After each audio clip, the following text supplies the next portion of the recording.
"Look under the table, sir." The boy's voice came from somewhere near Harrison Whitfield's left elbow, low enough that the string quartet on the far side of the room nearly covered it, but clear enough that Harrison heard every word. He had been lifting his wine glass to make a quiet toast to the man across from him, a Swiss banker named Lehman who had flown in that afternoon to discuss the sale of a copper mine in Zambia. His hand stopped halfway to his lips. He turned his head slightly. A boy of perhaps 11 years old stood beside his chair, holding a small silver pitcher of water as if he were one of the catering staff. He was not. Harrison knew every face that worked the formal dining room at Belgrave Manor, and he had never seen this child before. The boy was thin in the way that boys are thin when they have spent more days outside than in, and his black uniform jacket was a size too large at the shoulders. His eyes were lowered toward the centerpiece, but Harrison could see they were not looking at the centerpiece at all. They were looking very carefully at nothing in particular. "Excuse me," Harrison said, keeping his voice at the same conversational register he had been using all evening. The boy did not look up. He leaned forward to refill Harrison's already full glass, the gesture small and ordinary, and as he did he spoke again, even quieter than before. "Please, sir. Look under the table. Not now. After the next course. Drop your napkin." Then he straightened, gave a small bow that Harrison was certain no one at this dinner had taught him, and walked silently along the row of guests toward the sideboard at the far end of the room. Harrison set his wine glass down. He did so slowly, in the same careful way he did everything in front of an audience, because Harrison Whitfield had not built one of the largest private mineral holdings in North America by allowing his face to show what his mind was doing. The conversation around the table continued without interruption. Lehman was telling a story about a hunting trip in the Black Forest. Harrison's daughter-in-law Camille was laughing at the right places. Harrison's longtime partner in the firm, a man named Edgar Halloway, was nodding the way he always nodded when he was already thinking about the next sentence he would say. 12 people sat around the long mahogany table, and not one of them seemed to have noticed the boy. That fact alone, Harrison realized, was the first thing worth noticing. He picked up his wine glass again. He took a small sip. He smiled at Lehman's story without hearing the end of it. Outside the tall windows, the autumn light was failing across the eastern lawn, and the candles on the table had been lit perhaps 20 minutes earlier. The room smelled of beeswax, roasted lamb, and the small white flowers that Camille had arranged that afternoon in the low silver bowls along the center of the cloth. The next course arrived. 6 servers came through the side door at the same time, each carrying 2 plates, and they moved with the choreographed precision that Harrison had paid a great deal of money over many years to make appear effortless. The boy was not among them. Harrison watched the row of servers carefully without seeming to. None of them looked at the boy. None of them looked for him. It was as if the child had never been in the room. Harrison waited. He let the conversation drift for another minute, then 2. Edgar made a joke. Camille refilled her water glass herself. Lehman began another story. Harrison shifted his weight in his chair, and as he did, the white linen napkin that had been folded across his lap slid silently down the side of his leg and landed on the parquet floor beside his right shoe. "Pardon me," he said softly to no one in particular. He leaned to the side and reached down. And then, in the small triangle of darkness beneath the table, between the legs of his chair and the heavy carved leg of the table itself, Harrison Whitfield saw exactly what the boy had wanted him to see. It was a small black device, no larger than a deck of cards, fastened to the underside of the table with a strip of dark tape. A single red light blinked on its face at a steady, patient rhythm, the way a heartbeat blinks on a hospital monitor when nothing is yet wrong. Beside it, secured against the wood with a second strip of the same tape, was a slim metal cylinder about the length of a pen, with 2 thin wires running from its base into the body of the black device. Harrison Whitfield had spent 4 decades in the mining business. He had blasted through granite in 3 countries on 2 continents. He had paid for, signed for, and stood within 50 feet of more controlled detonations than most generals he knew. He recognized what he was looking at within a single second. he recognized something else as well. He recognized that the device had not yet been armed. The red light was a standby light. Whoever had placed it under the table was waiting for a signal to bring it to life, and that signal had not yet come. He picked up the napkin slowly. He sat back up. He laid the napkin across his lap and smoothed it once with his palm. His face did not change.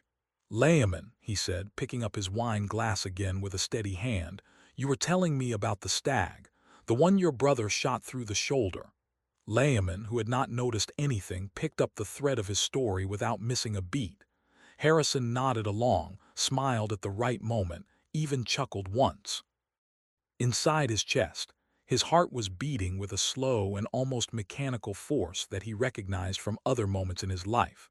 The moment he had been told his first wife had cancer. The moment a tunnel had collapsed in Sonora with 16 of his men still inside. The moment his son had called him from a hospital in Geneva.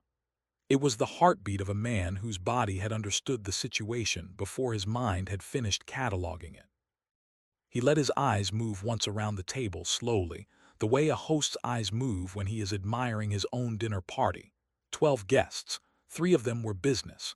Layman, the Swiss banker, Edgar Halloway, his partner of 31 years, a woman named Patricia Vance from the Toronto office who managed the firm's North American licensing. 4 of them were family.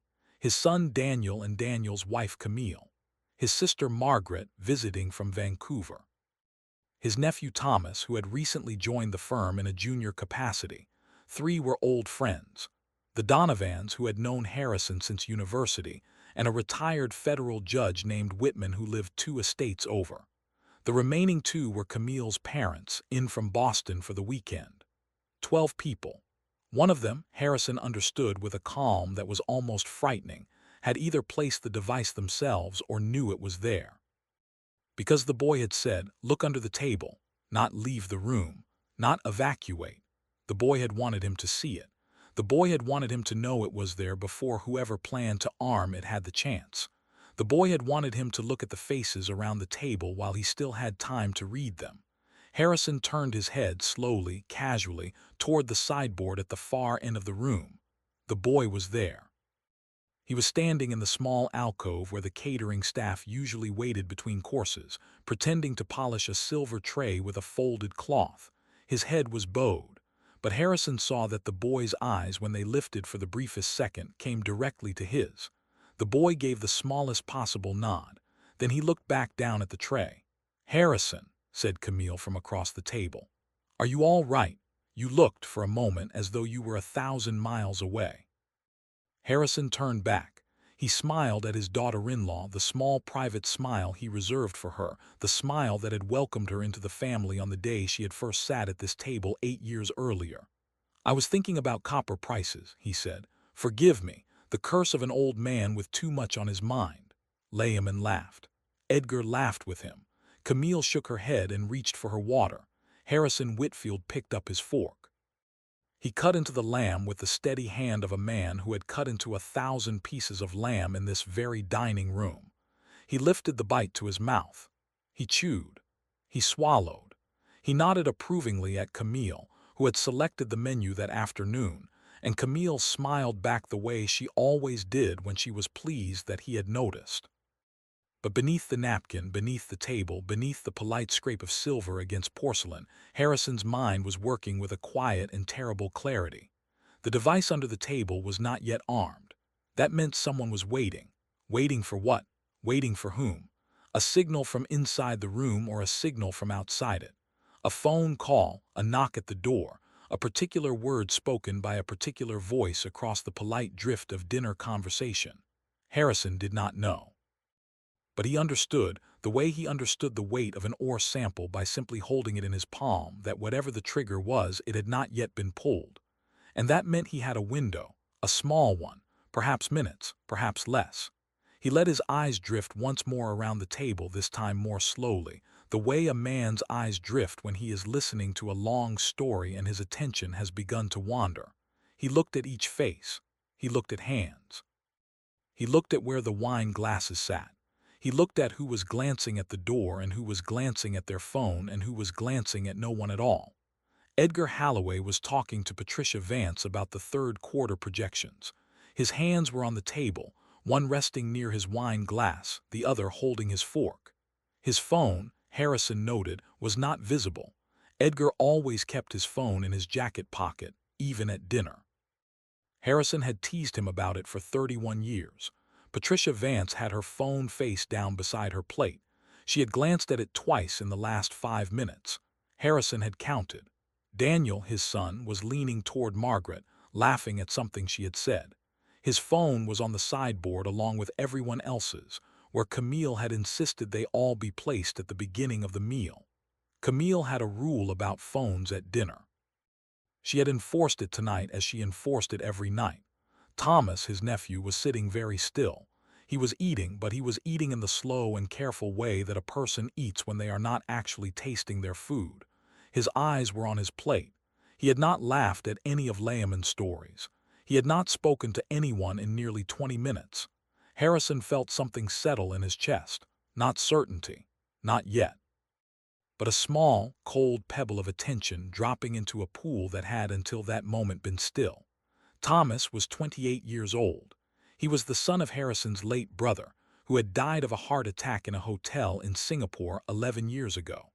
Harrison had brought Thomas into the firm 2 years earlier as a favor to his sister-in-law, who had raised the boy alone after the funeral. Thomas had a graduate degree from a good school in London. He was intelligent in the careful, watchful way that some young men are intelligent when they have spent their childhoods listening to adults talk about money they did not yet have. He had been pleasant. He had been competent. He had asked, 6 months ago, to be given a larger role in the African operations, and Harrison had said he would think about it. Harrison had not yet given him an answer. Thomas's hand was not on the table. It was in his lap beneath the linen where Harrison could not see it. The hand stayed there. It did not move to lift a fork. It did not move to lift a glass. It simply rested where it could not be observed in the small private dark beneath the cloth. Harrison reached for his wine glass again. He took a sip. He set it down with great care. And then, without turning his head, without changing his expression, he spoke softly to Edgar across the table. "Edgar," Harrison said, "do you remember the name of that little restaurant in Lisbon? The one near the cathedral with the blue tiles in the courtyard?" Edgar looked up from his conversation with Patricia, slightly puzzled by the sudden turn in subject. "Lisbon," he said. "The blue tiles. You mean the place with the old woman who made the pastries? That's the one." "I cannot for the life of me remember the name of it." "Casa Florinda," Edgar said. "Why, are you thinking of going back?" "I might be," Harrison said mildly. "I might be thinking of a great many things." He smiled at Edgar, and Edgar, who had known him for 31 years and who understood his old friend's face better than any other man on earth, smiled back without quite the same warmth. Something had moved behind Harrison's eyes that Edgar had seen only a handful of times in 3 decades. He did not know yet what it was, but he had been Harrison Whitfield's partner long enough to know that when that particular expression appeared, the wisest thing a man could do was wait and watch, and say nothing he had not already planned to say. Edgar nodded, picked up his glass, and turned his attention deliberately back to Patricia. But his right hand, which had been resting on the table, slid down to his lap. A moment later, Harrison saw the small bulge of Edgar's jacket pocket shift very slightly. Edgar had remembered just then exactly where his phone was, and he had remembered just then that he might want it within easy reach. Harrison felt a small, private gratitude that 31 years of working alongside the same man had built between them a language that did not require words. He turned now toward Camille, who was seated to his right. He laid his fingertips lightly on her wrist, the gesture of an affectionate father-in-law, and she turned to him at once with the bright, open attention she always gave him. "My dear," he said quietly, "would you do something for me?" "Of course." "I left a small velvet box on the desk in my study, a blue one. It contains a brooch that belonged to my mother. I had meant to give it to your mother tonight after dinner as a thank you for coming all this way. Would you slip out and bring it down, quietly? I do not want to spoil the surprise." Camille's face softened. She loved Harrison's mother's jewelry. She had loved it from the first time he had ever opened the drawer and shown her what was in it. "Of course," she said, "I'll go now. Take your time. The lamb is too good to rush back to." She squeezed his hand. She rose. She crossed the room with the easy grace that had been hers since the night Daniel had first brought her home, and she slipped through the tall double doors into the front hall. As soon as she was gone, Harrison turned his head, very slightly, toward the sideboard. The boy was still there, polishing the same silver tray. There was no box on the desk in the study. There never had been. But the study was at the back of the house, opposite the dining room, and the route to it took Camille past the kitchen, past the back hallway, past the discreet side door that the catering staff used to come and go. Once she was in that wing of the house, she would be out of the range of whatever the device under the table was meant to do. Whatever else happened tonight, Camille would not be in this room when it happened. That much, at least, Harrison had now arranged. 1 down. 10 to go. He could not, he understood, send all of them on errands without giving the game away. He could not stand up and announce that the room was to be cleared. The moment Thomas, or whoever Thomas was working for, or whoever was working through Thomas, understood that Harrison had seen the device, the signal would come. The signal would come fast. He needed another way. He turned to his sister Margaret, who was seated 3 places down on his left, and raised his voice just enough to carry. "Margaret," he said warmly, "before I forget, there is a letter in the front hall that came for you this morning from Vancouver, from the lawyer, I believe. It looked important. I had Doris set it on the console table by the front door so you would not miss it on your way out tonight. Perhaps you should look at it now before we get into the dessert and the brandy and the whole evening runs away from us." Margaret looked at him with the small, affectionate exasperation of an older sister. "Harrison, it can wait." "It came certified," Harrison said. "I signed for it myself. The man at the door said it was time-sensitive. I would not say anything if I did not think it mattered." Margaret hesitated. She glanced toward the doors.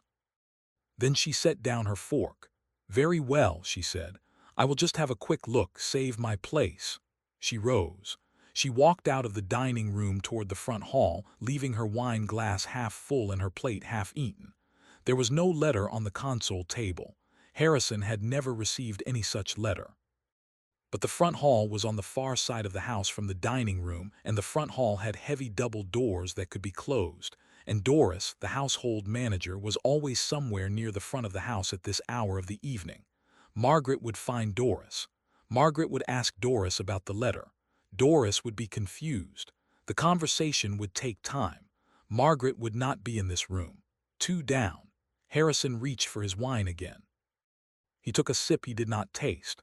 Across the table, Thomas had not moved. His left hand was still in his lap.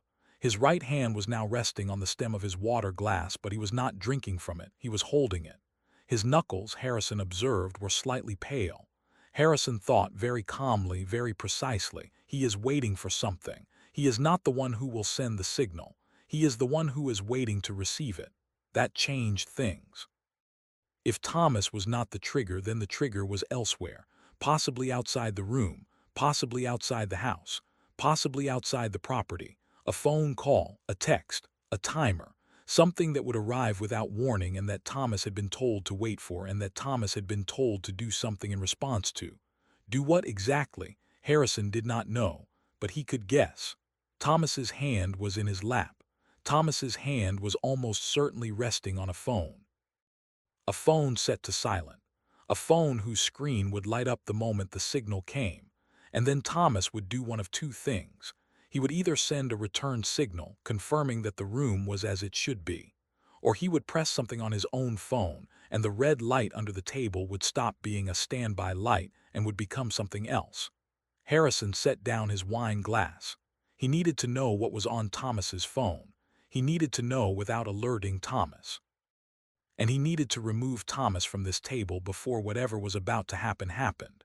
He looked once more, briefly, toward the sideboard. The boy was no longer polishing the tray.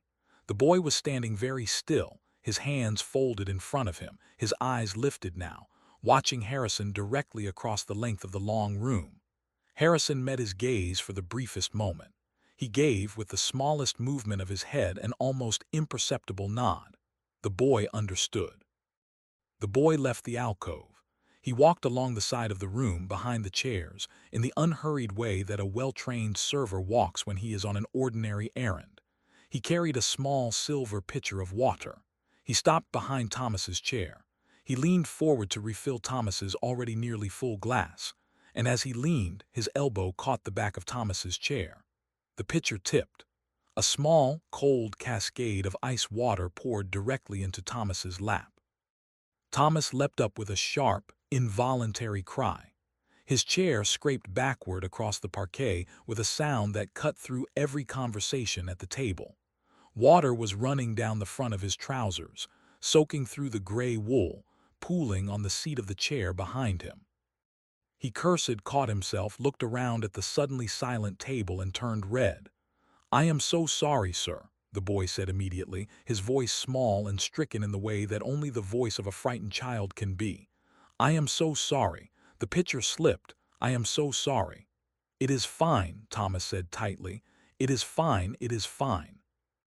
But his right hand had come up automatically when he leapt, and his left hand, the hand that had been in his lap for the past quarter of an hour, had come up with it. Something small and dark fell from his lap with a soft, sharp clatter onto the parquet floor between his feet. It was a phone. A black phone, slim, expensive, the screen face down. For one long second, no one moved. Thomas looked down at the phone. The boy, still holding the half-empty pitcher, looked down at the phone. Harrison, from his place at the head of the table, looked at the phone as well. And then, in the small, frozen instant before Thomas could react, Harrison saw something else. He saw that Thomas's eyes, when they came back up from the phone, did not go to the boy. They did not go to the soaked trousers. They did not go to Harrison. They went to Edgar Halloway. It was the briefest possible glance, a flicker. The kind of glance a man gives without meaning to, when something has gone wrong and he is looking by reflex to the only other person in the room who knows that something can go wrong. Edgar did not return the glance. Edgar was looking with apparent concern at Thomas's ruined trousers. Harrison felt the small, cold pebble in his chest grow, very quietly, into a small, cold stone. "Thomas," he said gently, "go upstairs and change. Use the guest room at the end of the second-floor hall. There is a set of clothes in the closet there that should fit you. I keep them for occasions when guests have accidents. Take your time. Doris can have your trousers cleaned by morning." "Sir, I am so sorry. Nonsense. It is only water. Go, the dinner can wait." Thomas hesitated. His eyes, just for a fraction of a second, flicked down toward the phone on the floor. He began, almost imperceptibly, to lean toward it. The boy was faster. "Let me, sir," the boy said, and crouched and picked up the phone and held it out toward Thomas with both hands. "I am so very sorry, sir. I will dry it for you. I will bring it up to your room in a moment after I have made sure it is not damaged." Thomas reached for the phone. His fingers closed around it. For a moment the boy did not let go. The two of them, the young man in his soaked gray wool and the thin child in his oversized black jacket, were both gripping the small black phone in the silence of the dining room. Then the boy released it and bowed slightly and stepped back. Thomas put the phone into the inside pocket of his jacket. He nodded once at Harrison. He turned and walked out of the dining room, his trousers leaving a small dark trail of water along the parquet. Harrison waited until Thomas's footsteps had faded up the main staircase. Then he turned slowly toward Edgar Halloway. Edgar was watching him. There was no smile on Edgar's face now. The polite warmth that had been there 10 minutes earlier was gone. Edgar's eyes were steady and dry and ordinary in a way that Harrison had seen over 31 years, in the eyes of many men across many negotiating tables. It was the look of a man who had just understood that something he had counted on was not going to go the way he had counted on it going. "Edgar," Harrison said softly, "may I have a private word with you in the library?" Edgar Halloway hesitated for exactly 1 second. Then he smiled, the small, dry smile of a man who had decided in that 1 second that there was no graceful way to refuse. "Of course, Harrison," he said. He set his napkin beside his plate. He stood. "Layman, you must forgive us. A small piece of business that cannot wait. We shall return in 5 minutes." Layman waved a hand and reached for his wine. The The Donovans began a new conversation with Camille's parents about the difficulty of finding good help in Boston. The judge said something dry to Patricia Vance. Daniel laughed politely at something his mother-in-law said. The dinner closed over the gap left by Thomas and Edgar like water closing over a small stone dropped into a pond. Harrison stood. He walked, at his usual measured pace, toward the side door that led to the library. Edgar followed. As Harrison passed the sideboard, he caught the boy's eye for the briefest moment. He did not nod. He did not signal. He simply looked, and the boy looked back, and a small and complete understanding passed between them that did not need any motion at all. The library was 3 doors down a paneled hallway. Harrison opened the door, stepped inside, and held it for Edgar. Edgar entered. Harrison closed the door behind them. The library was a long room lined floor to ceiling with books that Harrison had actually read, which was something he was quietly proud of. A fire was burning low in the marble hearth. 2 leather chairs faced each other across a small round table. Harrison did not sit. Neither did Edgar. "How long," Harrison said quietly, "have you been planning this?" Edgar did not pretend. That was, Harrison thought, the one mercy of dealing with a man you had known for 31 years. He did not pretend.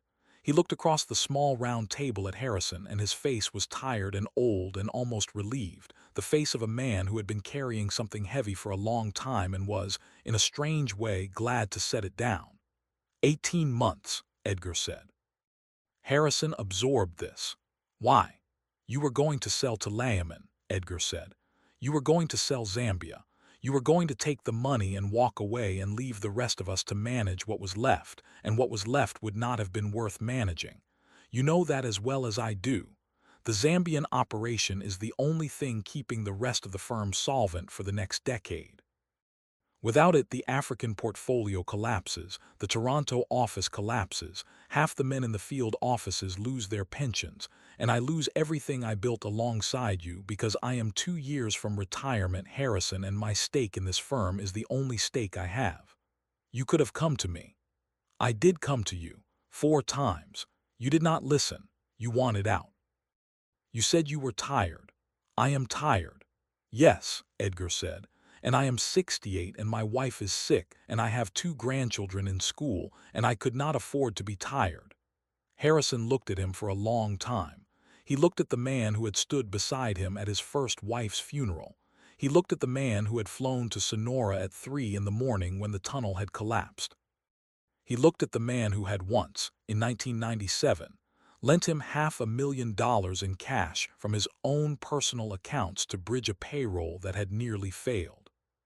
He looked at all of it and he felt no rage and no shock, only a vast and almost geological sadness, the sadness of watching a long shelf of stone that you had thought was solid begin, finally, to crack along a seam you had never seen. "Thomas," he said, "my sister's boy could not have done this alone. Your sister's boy. He needed the money. His mother needed the money. I needed the firm. We needed you to die in a way that looked like an accident before you could sign Layman's papers. And the device under the table," Harrison said, "was never going to kill all of you," Edgar said quietly. "It was placed at your end. The shaped charge points up and forward toward your chair. The blast radius is small. Layman, perhaps, if he was unlucky. Possibly me, depending on where I was sitting when it went. Everyone else would have walked away with cut faces and a story to tell for the rest of their lives. The investigators would have found a faulty gas line in the cellar. They would not have looked for anything else. I made sure of that. You made sure of that. I have spent 18 months making sure of that, Harrison. 18 months. Do not insult either of us by asking again whether I was serious." Harrison was silent for a long moment. The fire moved softly in the hearth behind him. Somewhere in the house, far away, he heard the small, distant sound of Camille's heels on the hardwood, returning from the study without a brooch she had not been able to find. "Who else?" Harrison said. "No one else at this table, Thomas, myself. A man you have never met who built the device, that is all. I did not bring anyone else into it. I am not a stupid man." "No," Harrison said. "You are not." He walked then, slowly, around the small round table. He did not approach Edgar. He walked instead to the heavy wooden desk against the far wall, and he opened the top drawer, and he took from it a small black object. It was a phone. It was not Harrison's usual phone. It was a second one, plain and unremarkable, that Harrison had kept in that drawer for nearly 20 years for reasons that had until tonight remained theoretical. He pressed a single key. "Detective Sandoval," he said, "this is Harrison Whitfield. I am in the library at Belgrave Manor. There is a device beneath the dining room table. It is not yet armed. The man who arranged it is standing across from me. The man who was meant to arm it is upstairs in the second-floor guest room and is almost certainly attempting at this moment to dry a phone. I would be grateful if you would come now. Quietly. The house is full of guests, and most of them do not know that anything is wrong." He listened for perhaps 4 seconds. Then he ended the call. He set the phone back into the drawer. He turned around. Edgar had not moved. "You called the police before dinner," Edgar said. "It was not a question. I called them 7 minutes ago, while I was lifting my wine glass to make a toast. The phone in my jacket pocket has a single button on the side. I had it built 3 years ago. I have never used it before tonight. 3 years ago. I am a wealthy man with a great many partners and a great many enemies. I have always assumed, Edgar, that someday one of them would surprise me. I had simply hoped foolishly that it would not be you." Edgar's face did not change, but something in his shoulders gave way. He reached behind him for the leather chair. He sat down in it heavily. He looked at his own hands resting on his knees. "How did you know?" he said. "How did you know tonight of all nights?" Harrison considered the question. He considered the boy at the sideboard. He considered the small silver pitcher. He considered the quiet voice at his elbow, no louder than a whisper. "A child told me," he said. "A child. A boy, 11 years old. He is in my dining room at this moment, polishing a silver tray and pretending that the most important thing he has ever done is not what he did 15 minutes ago. I do not understand." "You would not," Harrison said softly. "You have lived among the wrong sort of people for too long, Edgar. You have forgotten the kind of person who notices what no one else notices, and who is brave enough when it matters to speak." The door to the library opened. Detective Sandoval entered without knocking, accompanied by 2 plainclothes officers and a third figure in a dark windbreaker carrying a small case of tools. They had come through the side entrance of the property. Harrison understood, the way he had instructed them to come if the call ever arrived. They had been within 4 minutes of Belgrave Manor for the past 3 years, on a quiet retainer that Harrison had never mentioned to anyone, not even to Edgar. Especially not to Edgar. "The dining room," Harrison said, quietly. "The device is beneath the head of the table, fastened to the underside with dark tape. It is not armed. The nephew is upstairs in the second-floor guest room with the trigger phone. He does not yet know that the signal will not come." Sandoval nodded once and was gone. The third figure followed her, moving toward the dining room with the small, contained urgency of a person who had spent a great many years walking calmly into rooms that other people were running out of. The 2 remaining officers stayed in the library. One stood beside the door. The other stood beside Edgar's chair. Edgar did not look up. Harrison walked back to the small round table and laid both his hands flat on its surface. He stood like that for a long moment, looking down at the grain of the wood, the small whorls and knots and veins that had been there for 200 years before he was born and would be there for 200 years after he was gone. "What will happen to my sister's boy?" Edgar said quietly. "That is not for me to decide," Harrison said. "It is for the courts. He is 28 years old. He is old enough. His mother, Harrison said, raised him after his father died, and she did her best, and her best was not enough to keep him from sitting at my table with a phone in his lap and waiting for permission to kill me. That is not her fault. It is not mine. It is his, Edgar, and it is yours." Edgar was silent. "You will lose everything," Harrison said. "The firm, the pension, the grandchildren in school. Your wife will hear about it from a reporter tomorrow morning before she has finished her tea. There is no version of the next 6 months that does not contain a great deal of pain for everyone you love. I want you to understand that I did not arrange that pain. You arranged it. I am only the man who happened to survive long enough to watch it begin." Edgar lifted his head finally and looked at him. "I am sorry, Harrison." "Yes," Harrison said, "I believe you are. That is one of the strange things I am going to have to think about for the rest of my life." He walked past the chair.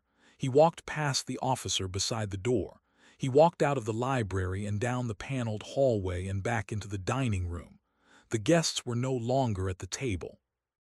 They had been moved, quietly and without panic, into the garden room at the back of the house. Harrison could see them through the open doors at the far end, gathered in small, confused clusters, holding their wine glasses, asking each other what was happening. Camille was among them, holding her mother's hand. Margaret was beside her, the unread letter forgotten. Daniel was on his phone. Layman was looking out the window with the patient expression of a man who had been in many places where things went sideways, and who had learned long ago that the best thing to do was wait. The dining room itself was empty except for the technician beneath the table and a single uniformed officer standing near the door. The technician was working with small, steady hands. The red light, Harrison saw, had stopped blinking. It was no longer lit at all. The boy was still at the sideboard. He had set down the silver